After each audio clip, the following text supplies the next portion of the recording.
শেখ হাসিনা যতদিন ভারতে আশ্রিত থাকবে ততদিন সে দেশের সঙ্গে বাংলাদেশের সম্পর্ক স্বাভাবিক হবে না। দেশটি যদি সম্পর্ক ভালো করতে চায় তাহলে প্রতিবেশী হিসেবে আমাদের সঙ্গে সম্মান ও শ্রদ্ধার সম্পর্ক হতে হবে, এমনটাই মন্তব্য করেছেন এনসিপি নেতা সার্জিস আলম।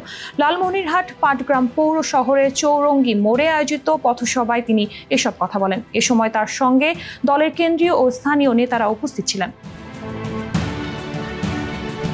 সার্জিস আলম বলেন, শুধু ভারত নয়, বাংলাদেশ পৃথিবীর কোনো দেশের দাসত্ব করার দেশ নয়। প্রয়োজনে আরো জীবন দেব, কিন্তু দেশের সার্বভৌমত্ব কোনো দেশের কাছে বিকিয়ে দেওয়ার প্রশ্নই আসে না।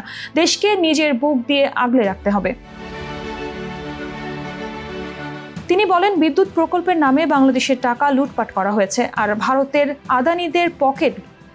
বিদ্যুৎ প্রকল্পের নামে হাসিনার পরিবার ভারতীয় কোম্পানিগুলোর সঙ্গে সমঝোতা করে তাদের কাছ থেকে লক্ষ লক্ষ কোটি টাকা পার্সেন্টেজ নিয়েছে। এই চুরির টাকা দিয়ে তারা আজ দেশ ও দেশের বাইরে থেকে ষড়যন্ত্র করছে।